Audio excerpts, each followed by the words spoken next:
We need to spend more. He is with the Economic Policy Institute. Christian, I know what you're going to say.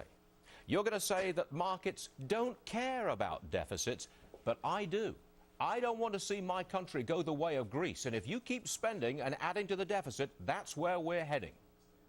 Well, you know, Stuart, there's two things to look at. It's our short-term deficit that we have as a result of our Great Recession. That's the reason we have a big old deficit, is because we have a great big old recession. And markets aren't concerned about that. Even deficit hawks realize we have to spend in recession in order to generate a robust recovery. What they're concerned about are long-term structural deficits, which are a horse of a different color. You've spent $1 trillion.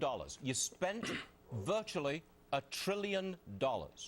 It was a stimulus plan that did not work as advertised. Now you want to spend some more. No, it didn't. It did not. It did not keep the unemployment rate at 8%. It went to 10%, and it's rising back up again. It did not work as advertised, and now you want to spend some more money and add to the deficit. A report from the CBO today showed we are galloping towards a Greek-like situation. I put it to you, with all due respect, Christian, this is irresponsible. Yeah, but with all due respect, Stuart, you're wrong on the Recovery Act not working. Now, where the president was this afternoon, Wisconsin, let's look at just that one state. $6 billion in spending, $4 billion has gone out the door. It's created 60,000 jobs. There have been 2,400 small business loans. We've had 450 or so transportation projects in that one state alone. To say that it hasn't worked is to discredit the incredible pain that that community would face without the Recovery Act. Let's be factual. Since the Recovery Act, since the stimulus plan was passed in February of last year, there has been a net loss of 3 million jobs in the United States. That's true. But yes, what were the job losses like before that? That's not the point. That is not the point. The stimulus plan was passed, and the record budgets were passed with an aim of restoring jobs. They failed. 3 million net jobs lost, and you accept that that is factually accurate. But wait a minute. Let's look to the future.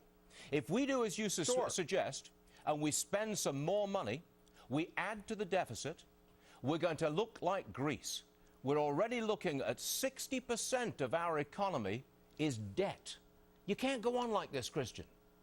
But, Stuart, we can't go on with 10% unemployment and the diminished economic activity, the lost economic opportunity that that level of joblessness and stagnating wages produces. And you think that spending more government money will bring unemployment down, do you? It hasn't worked so far. You think that spending more will bring it down? We have to get smart with what we do, and we have to get direct and targeted with our job creation. Well, were we dumb with what we did before?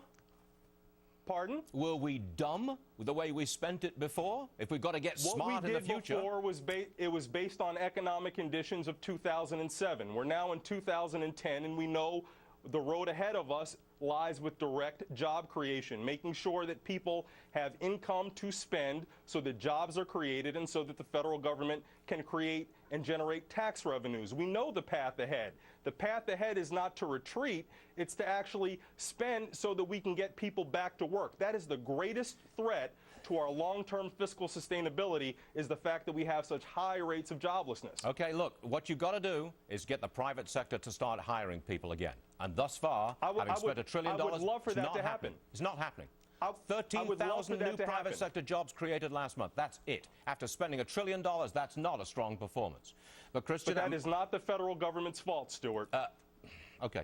It's despite spending $1 trillion. Let's put it like that. Christian, a pleasure. Great to have you with us again. We look forward to seeing you again. Thanks very much indeed, sir. Take care. Democrats scrambling today to keep financial reform alive.